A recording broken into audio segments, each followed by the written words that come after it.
Hello everyone, welcome to my channel competition tips by L Kumar. आज हम करेंगे एक story, Eshwaran the story teller, जिसे लिखा है आर के लक्ष्मण, जिनका नाम है रासीपुरम कृष्णा स्वामी लक्ष्मण पूरा नाम। इनका बर्थ हुआ था 24 अक्टूबर 1921 मैसूर कर्नाटका में, और इनकी डेथ हुई थी 26 जनवरी 2015 पुणे महाराष्ट्र में। और ये 93 ईयर्स तक की वो जी, यानी 93 ईयर्स साल के थे वो जब वो मृत्यु हुई। ऑक्यूपेशन राइटर थे और कार्टूनिस्ट थे। द टाइम ऑफ इंडिया में इनकी फेमस कार्टून छपते थे। अवार्ड उन्हें पद्म भूषण मिला है 1973 में, पद्म विभूषण 2005 में, और रमन मैग्स में अवार्ड 1984 में। साथ ही उन्हें life time achievement award for journalism के लिए मिला था 2008 में। अब ये कहानी के बारे में बताते हैं। वो एक रात को महेंद्र अपनी नींद से जागा और एक काली बादल जैसी छवि देखी, यानी कि काली परछाई उसने देखी। उसके पसीने छूट गए। क्या वह एक भूत था? यही इस कहानी में हमें पता चलेगा। ये जो स्टोरी है, एक नरेटर जो था वो गणेश, महेंद्र द्वारा गणेश को सुनाई गई थी। और जो he was a junior supervisor था, और ये जो उसकी फॉर्म थी वो अलग अलग तरीके के काम करती थी। वो सुपरविजन था उसमें, जो कंस्ट्रक्शन साइट जैसे कि फैक्ट्री, ब्रिजेस, डैम और भी बहुत सारी जो चीज़ें बनती थी उनमें वो उन कार्य के लिए जाता था, उन साइट्स पे, और उन पर नज़र रखता था। उसका जो मुख्य ऑफिस था, उसका जो मेन ऑफिस था ना, वो उसका काम था इधर से उधर घूमने का। तो वो इधर से उधर घूमता रहता था। और जैसे कि कोयले की खान के क्षेत्र जो है उसमें रेल का जो ब्रिज बनता है उसके साइड पर वहाँ जाता था। और कुछ महीनों के बाद वो किसी एक अलग से, जिसमें हम केमिकल प्लांट है, वहाँ वो जाता था। तो इस तरीके से उसका काम था। अलग अलग जहाँ पे भी नया कंस्ट्रक्शन चल रहा है वो वहाँ पे जाता था। अब वो एक बैचलर था, सिंपल सी बात थी, वो एक बैचलर था। और उसकी जो ज़रूरत के सामान था वो एक प्रकार से उनको ईज़िली वो हैंडल नहीं कर पाता था, क्योंकि उसको इस चीज़ का एक्सपीरियंस नहीं था। और सर्किट हाउस भी जब ऐसे घूमते रहते तो उसको नहीं मिलता था। तो वो एक काम चलाऊ तंबू या ऐसा कुछ टेंट लगा लेता था। और उसके पास पर एक अच्छी चीज़ थी, उसका था जो कुक था, वो ईश्वरन जो था, वो उसके लिए बहुत काम का आदमी था। और वो एक कुक बिक के साथ बहुत ज़्यादा उसके साथ अटैचमेंट था। और ये जब भी महेंद्र का कहीं ट्रांसफ़र होता ना, तो वो खुश हो जाता और उसको ज़रूर लेके जाता ईश्वरन को। और वहाँ वो महेंद्र के लिए अच्छे अच्छे खाने बनाता, उसके कपड़ों को धोता, और रात में उसके साथ गप्पे भी मारता। और विभिन्न डिफरेंट जो मैथ सब्जेक्ट होते थे, उसकी जो कहानियाँ ख़त्म ही नहीं होती थी, उस पर वो कहानियाँ वो सुनाता था। तो ईश्वरन एक कुक था मेनली। अब जो ईश्वरन जो था उसकी एक अलग ही कह सकते हैं एक अलग क्वालिटी थी। वो क्वालिटी क्या थी कि वो जिसमें वो सब्जी और पकाने की कोई भी जो मटेरियल था, जो चीज़ें थी, वो कहीं से भी वो एकदम पैदा कर देता, जहाँ मीलों तक कोई दुकान ना होती थी। और वो जिंक का जो शीट होता था उसके नीचे अपना एक घंटे में अपना सेटअप जचा लेता था, जो रसोई का था उसको बिल्कुल फिट कर लेता था। और अंदर ताज़ी सब्जियों से बने स्वादिष्ट भोजन जो है ना, वो एकदम चमत्कार के रूप में वो ला देता था। जैसे इसमें लिखा हो middle of landscape product vegetable ingredient, वो एकदम जहाँ पर कोई शॉप नहीं होती थी वहाँ पर भी वो एकदम जिंक शीट के अंदर वो चमत्कार रूप से ले आता था। यानी कि जादू था उसके पास कि कैसे वो अरेंज करता था जहाँ पे दुकान भी नहीं होती थी। अब महेंद्र जो होता है वो सुबह उठकर नाश्ता लेकर अपने काम पर चला जाता, उसके लिए कुछ तैयार भोजन भी ले जाता था, क्योंकि वो बीच में पता नहीं आना हो ना हो, क्योंकि वो घूमता रहता था। इसी बीच जो ईश्वरन था वो जो छप्पर था, मतलब टेंट था, उसको सही करता, कपड़ों को धोता, पानी की कई बाल्टियों से मज़े से नहाने का उसका बड़ा शौक था, कई बाल्टियों से नहाता था। और उस दौरान वो कोई प्रेयर गुनगुनाता था। और दोपहर के भोजन का जब समय हो जाता था तो वो जमाई लेता हो कि पहले थोड़ी देर पढ़ता और फिर सो जाता था। अब ये लगभग वो 100 पेजेस की तमिल जो थ्रिलर थी, जो तमिल के रोमांचक पुस्तक था, उनको पढ़ता था। और वो फिर उनका बहुत ही इस तरीके से एक इमेजिनेटिव डिस्क्रिप्शंस करता था। और वो उसको पढ़ने में, यानी कि पढ़ने में मज़ा आता था तमिल थ्रिलर। अब वो जो था ना उसका एक अलग एक चीज़ था, वो तमिल लेखकों से बहुत ज़्यादा इन्फ्लुएंस था और उनसे पढ़ता था। जब भी वो पढ़ता था वो किसी छोटी चीज़ को ना सिंपल वे में नहीं बताता था और उसको ना रहस्य और आश्चर्यजनक रूप से वो उनको डिस्क्राइब करने के, जैसे कि नॉवेल्स में होता है एक तरह सस्पेंस करके पढ़ा था। जैसे कि एक एग्जाम्पल के लिए कहना हो कि सड़क पर एक पेड़ जड़ से उखड़ कर गिर गया है और वह बोहें चढ़ाकर और हाथों को नाटकीय ढंग से कैसे अपने एक्सप्रेशन से कहेगा कि सड़क रेगिस्तानी और मैं बिल्कुल अकेला। अचानक सड़क पर जब मैं कोई वस्तु देखता तो लगता मानो कोई एक बड़ा भारी झाड़ीदार पशु सड़क के आर पार पड़ा है। वापस लौटने का मेरा मन आधा मन हो गया, यानी कि मैं डर गया वो क्या है। लेकिन जब मैं उसके पास गया तो मैंने देखा कि ये तो गिरा हुआ पेड़ है और उसकी जो सूखी डालियाँ वो ऐसी फैली हुई थी। तो और ये जो महेंद्र था वो उसकी जो एक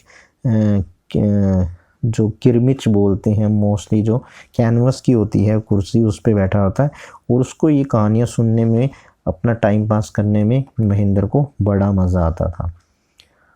तो अब वो जो प्लेस में था जहाँ पर वो अब वो आगे बताता है कि जिस जगह मैं रहता था वहाँ पर जो टिम्बर जो होती हैं, लकड़ियाँ होती हैं, उसके लिए काफ़ी फेमस था और ये जो कंस्ट्रक्शंस जो टिम्बर लकड़ी होती हैं उनके लिए था। अब वहाँ एक बहुत बड़ा विशाल जंगल था और लकड़ियाँ हाथियों के द्वारा ट्रकों पे लादी जाती थी, यानी हाथी लाते थे और ट्रकों पे लाते थे और ये विशाल हष्ट-पुष्ट जानवर होता था, काफ़ी बड़ा होता हाथी, आप जानती हैं। जब ये मदमस्त हो जाता ना तो अच्छे महावत उसको काबू नहीं कर पाते थे, वो बता रहा है यहाँ पे। वो अब हाथी के से रिलेटेड अपना किस्सा सुना रहा है, एलिफेंट से रिलेटेड। एक दिन अब वो बता रहा है कि एक दिन एक जो मेल एलिफेंट है वो लकड़ियों के वहाँ से बच निकला और झाड़ियों को रोंदता हुआ जंगली बेलों को उखाड़ा और टहनियों की मन मर्जी से तोड़ता हुआ घूमते घूमते पहुँच गया। वो कह रहा है कि महेंद्र को बोला, क्या आप जानते हो सर कि हाथी कैसा बिहेव करता है जब वो पागल हो जाता है। अपनी कहानियों में वो खुद ही भी उत्साहित होकर और ईश्वरन मस्त हाथी की नकल करने लग गया और फर्श पर उछल कूद करने लग गया जैसे वो खुद ही एलिफेंट हो। यानी कि वो फुल तरीके से एलिफेंट को एक्सप्रेस कर रहा था। अब वो बोलता है कि हाँ, जो एलिफेंट है ना हमारे टाउन में पहुंच गया और दीवारों को माचिस की जैसी तिल्लियाँ होती हैं, माचिस की तिल्लियों की तरह उड़ा रहा था। उसने सब कुछ तहलका मचा रखा था।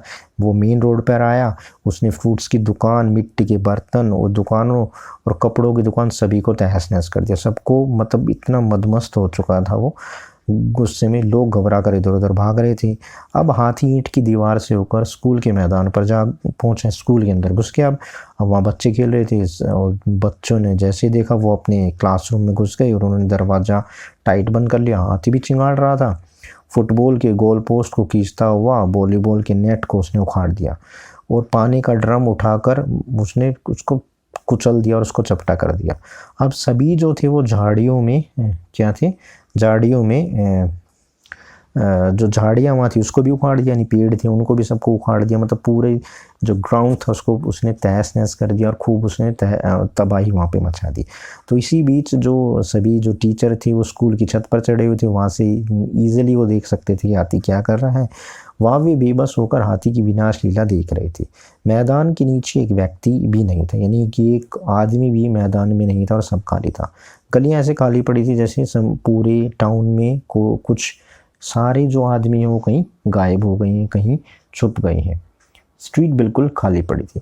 अब वो कह रहा है उस समय मैं छोटी क्लास में, एक जूनियर क्लास में पढ़ता था और मैं तो और छत के ऊपर से पूरा मैं नाटक देख रहा था। अब ये ईश्वरन बता रहा है कि मैं जब छोटी क्लास में था, न जाने मुझे कहाँ से एक आइडिया सूझा और मैंने अध्यापक जो हमारे टीचर थे उससे मैंने एक छड़ी ली और मैं सीढ़ियों से नीचे उतर के ग्राउंड में पहुँच गया। हाथी चिंगाड़ा और उसने उसे मुझे डराने की कोशिश करी, टहनी लाई और अपने जो उसने सूंड में पकड़ रखी थी उसने फिर जोर से धरती पर पैर मारा और सारी पैर मारते हाथी की खूब मिट्टी उड़ी, धूल उड़ी। उसे देखकर डर लगता था, लेकिन मैं तो हाथ में लकड़ी लेके खड़ा था और उसकी ओर बढ़ रहा था, मतलब हाथी की तरफ ईश्वरन बढ़ रहा था।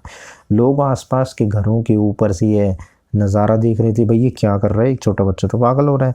हाथी अब गुस्से में और गुस्सा हो गया, भाई ये तो मुझे ललकार रहा और मेरी तरफ बढ़ रहा है और वो भी मेरी तरफ टूट पड़ा, यानी कि हाथी भी तेज़ी से ईश्वरन की तरफ अब आया।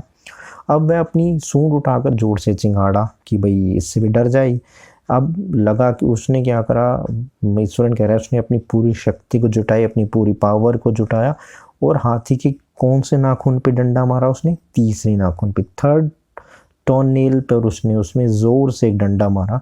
कुछ देर तो हाथी ऐसे लगा कि हाथी को पड़ते ही वो एकदम कोलैप्स हो गया, मूर्छा आ गई उसको और वो एकदम शिवर सा है, मैंने कभी चढ़ी, गिरने से पहले उसे ऐसे कांपने लग गया और फिर वो लुढ़क गया। यानी कि ईश्वरन ने उसकी तीसरे नाखून पे मारकर हाथी को धराशायी कर दिया और हाथी कोलैप्स हो गया।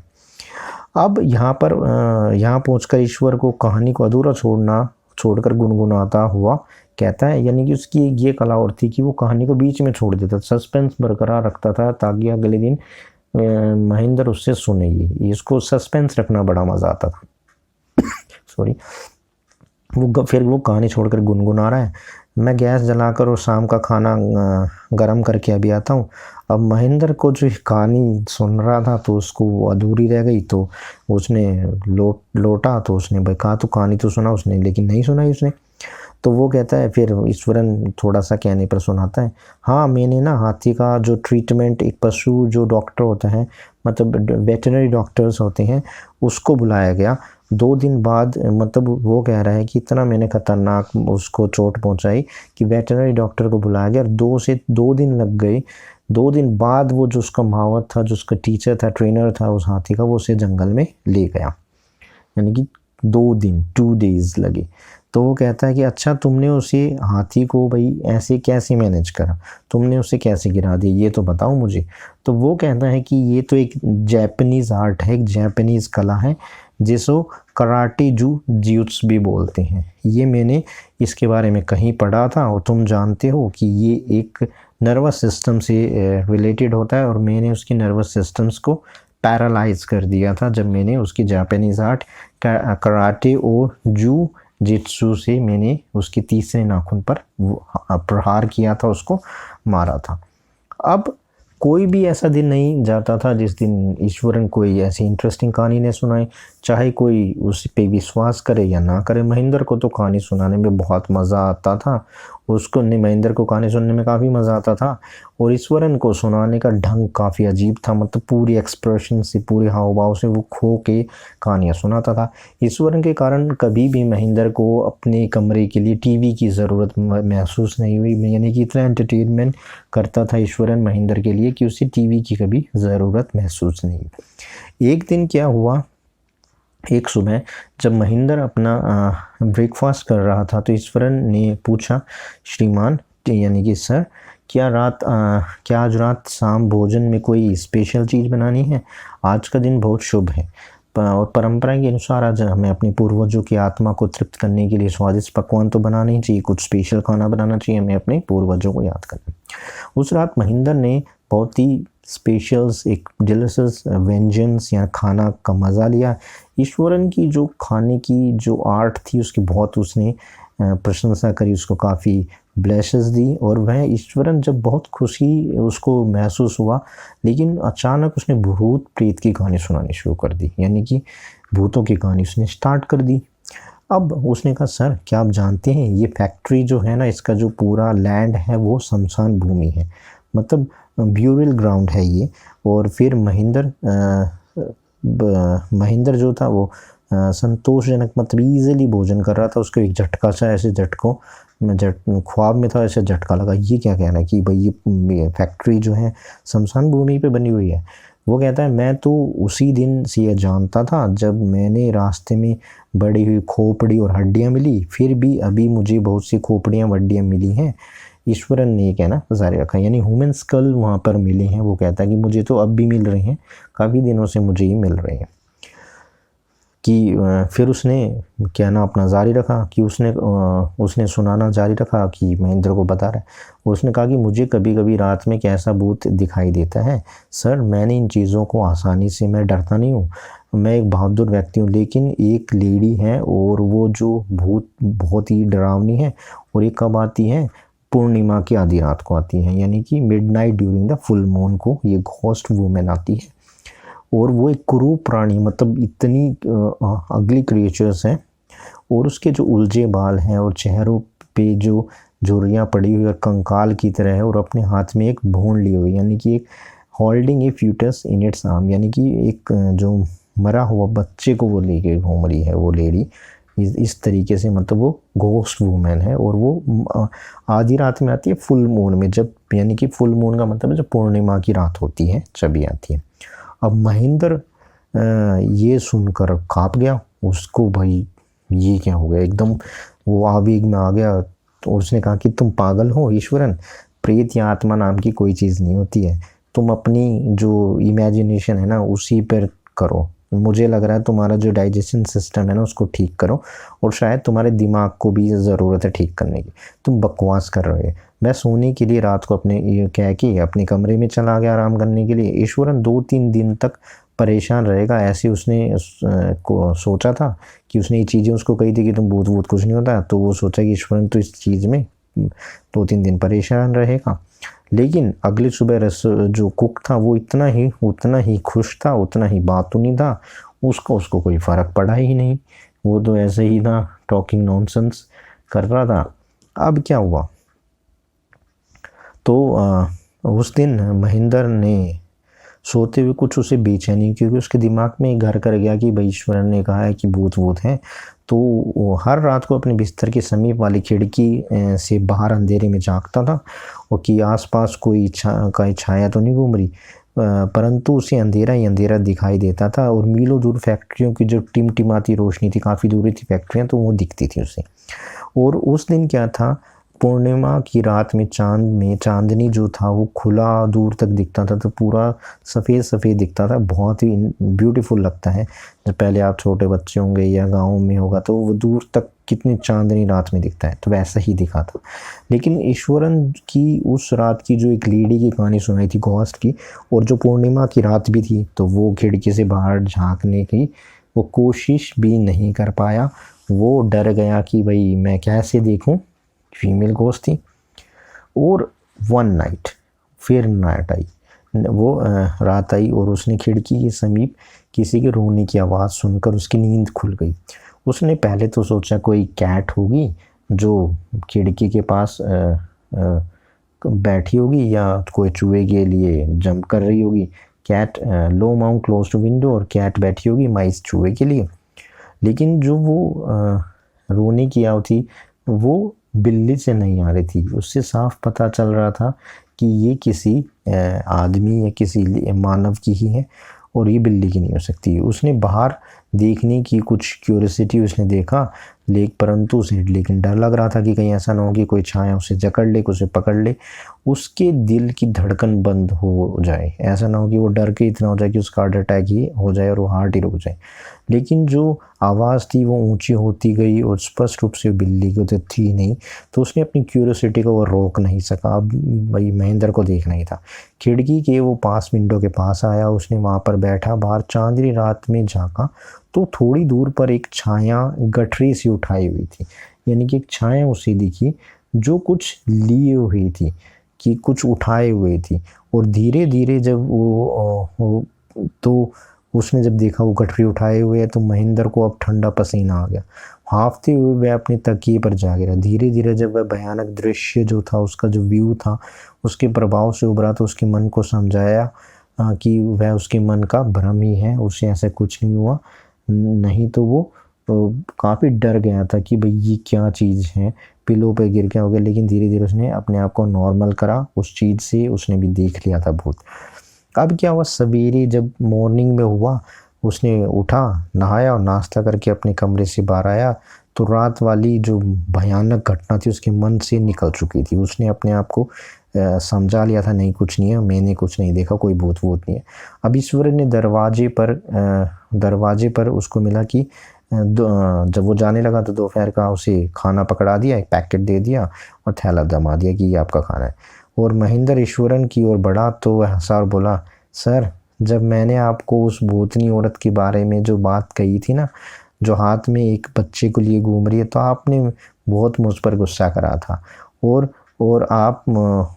मुझ पे आप हंसे भी थे। अच्छा, तो आपने भी कल रात को कल रात उसे देख लिया। मैं दौड़कर आती हुई विलाप करती हुई जो रोने की आवाज़ थी मैंने सुनी, और वो क्या हो रही थी, आपके कमरे से आ रही थी, कमिंग फ्रॉम योर रूम, यानी कि भूतनी उसके कमरे तक आ चुकी थी। अब ये कहा तो महेंद्र तो जब तो संदली, लेकिन उसे महेंद्र कह रहा है मैंने, महेंद्र तो कह रहा है कि मैंने तो बाहर ही देखी थी, लेकिन ईश्वरन कह रहा है कि तुम्हारे कमरे में थी। तो महेंद्र को तो वो चिल हो गया, काँप-काँपी छुड़ गई उसने। वो ईश्वरन जो अपना पूरा सेंटेंस क्लियर करता उससे पहले ही वो निकल गया, जल्दी से अपने ऑफिस गया। उसने अपने पेपर हैंड ओवर करे, मतलब एक तरीके से रेजिग्नेशन दे दिया। और अगले ही दिन वो जो घोस्ट प्लेस था, हॉन्टेड प्लेस था, उस स्थान को अगले ही दिन छोड़कर जाने का उसने निश्चय कर लिया और वो वहाँ से चला गया। तो ये कहानी थी ईश्वरन द स्टोरी टेलर की, जिसने किस तरीके से उसे डरा दिया और वो वहाँ को जगह और अपनी नौकरी छोड़ने के लिए बेवश हो गया। तो ये थी आज की कहानी। मिलते हैं अगली वीडियो में, तब तक के लिए आपका दिन शुभ हो। Have a nice.